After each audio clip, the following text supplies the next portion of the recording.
Hello, everybody. Welcome to Inside the Music with Andy Schwartman.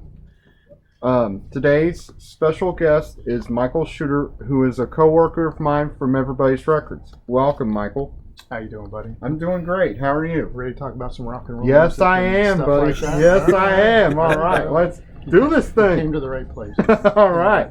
All right. The first question I have for you is, how long have you been working here at Everybody's Records? An eternity. It's been quite a while. More than 10 years. Less than 20 years. Okay. How's that? That's cool. Maybe forever in my heart and soul. Yes. What was your first 45? That's tough because when I was saving my allowance, I wanted to spread it out a little bit. Yes. So instead of buying an album, I'd buy a couple 45s. Mm-hmm. So it had to be something on a yellow Epic label. So Okay. it's a toss-up between Donovan's Hurdy-Gurdy Man or Sly and the Family Stone's Dance to the Music. Nice. And still got them, I think. So Nice. yeah, good stuff. What was your first LP? Now, see, that's a little more challenging because, again, I was adrift, Yes. I knew what was on the radio, but maybe I wanted something a little different than that. It was really tough because, again, I'm working with an allowance here, Mm-hmm. Yeah. I'm a kid in New Jersey trying to figure out what's good, Yeah. And this is no lie. My first album was a Moby Grape album. Okay. Okay. And I All got right. that because the price was right and you got extra record with it. Nice. So All right. You got grape jam with it. Nice. So I figured, how can I go wrong with that? I guess Right. Stretching my Exactly. allowance, man. Exactly. Stretching my allowance. Exactly. Right? Okay. What was your first concert? Oh, that's easy. I was in junior high, Mm-hmm. and my geometry teacher, the lovely Regina Turner, organized an outing to see the Carpenters in Huntington, West Virginia. Oh, wow. And since I was in love with her, I thought this can't get any better. Yeah. And it was a great Nice. first concert. Nice. The follow-up to that balanced it out. It was Grand Funk Railroad. Nice. And I All thought, right. okay, this is more like what a rock concert's supposed to be like. So, Yes. Because I remember loving that, and I walked out with my Mark Farner concert poster. I was Oh, just nice. the happiest fellow you could I find. bet. Yeah, I bet. what is it? All right. I understand you've met Debbie Harry from Blondie. Can you please tell us what that was like? Would have been probably 88, 89 in the Chelsea Hotel. Okay. My Australian artist friend, Molly Myers, would do showings of her drawings in the Chelsea, and she was already a friend of Debbie's. Okay. So we went to the opening, and I walked in the room, and there was Deborah Harry. Nice. And a few people around, and the only place to sit was on the bed next to her. Oh, okay. So I I spent gotcha. some lovely time sitting next to her, and I always say, you've probably been around celebrities like this or whatever, especially actresses, that they have a certain glow about them. Yeah. And I always thought Debbie had sort of a Marilyn Monroe type of Nice. glow about her, So Yeah. very, very special. Cool. Very cool. special woman. Yeah. Are there any other celebrities or rock stars that you have met?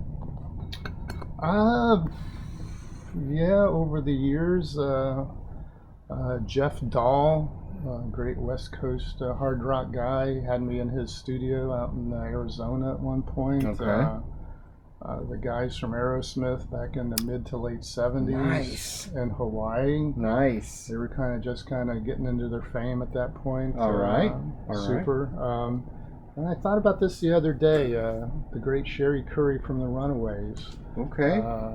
Meadowland Hilton's in New Jersey. She was there to sing with the original Alice Cooper band.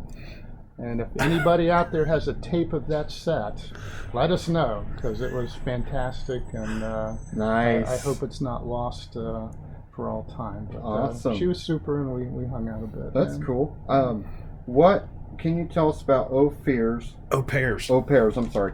The after hours rock and roll club you discovered while stationed in Hawaii. It was right downtown, sort of a secret in a lot of ways because they stayed open till 2:33 or whenever they decided to close. Uh-huh.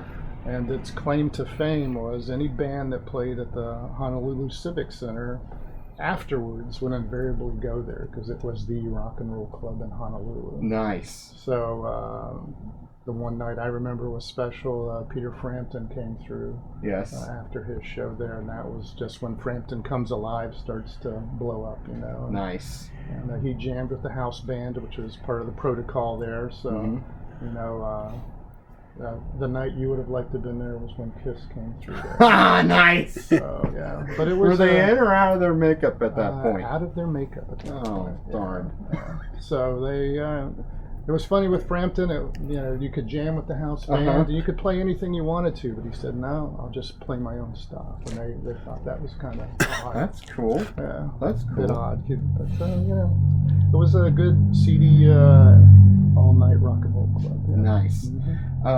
I understand you have a Christmas card signed by Jimmy Page. What can you tell us about that? What I can tell you about that is I've got two. They came from a British bookseller that had sold Jimmy some rare Lester Crowley books back in the day. Oh, okay. So Jimmy had sent him a couple Christmas cards. Oh, nice. One has a Crowley drawing on it, and the other has a great drawing by Austin Spare, one of my favorite artists, on it. So. Nice. But signed by Jimmy and the name of his wife and his daughter Scarlett. Oh, that's cool. Yeah. Speaking of Led Zeppelin, when was the first time you heard them?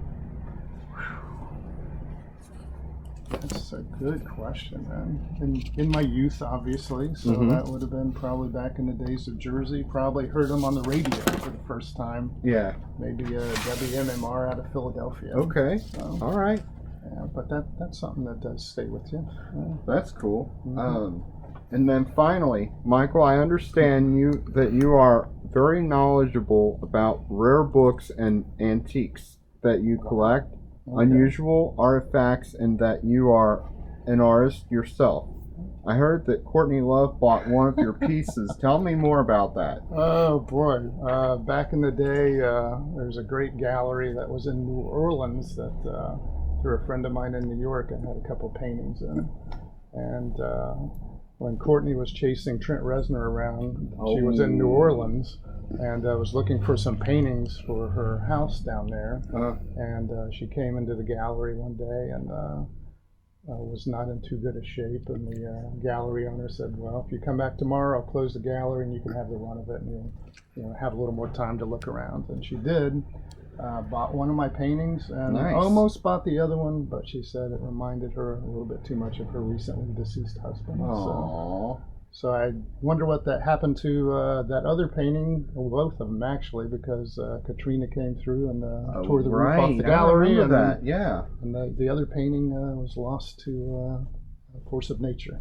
Oh man, that sucks. Well, yeah. Yeah, it's a bit of a mystery. I wonder what happened to Courtney's paintings. So Exactly. Could still be down there. Could be, lost to Katrina as well. Yep. Well, thank you, Michael. My pleasure, sir. Good talking to you. And happy holidays or Merry Christmas or whatever. That's right. We're almost to a holiday season, aren't we? We are. Hopefully everybody has a good one and keeps rocking and rolling. Yes, exactly. All right, buddy. Well, thanks again. No problem. Thanks again. Anytime, man. All right. Bye-bye. See you later, guys. Happy holidays and Merry Christmas and all that sort of thing. All right. That was fun. Yes, thank you very much. Have a good time? Yeah. How'd I do? I thought you did well. How'd I do? I thought you did great. Oh, cool. Was I looking at you the whole time, or was I? I don't know what we were looking at. Okay. I don't know.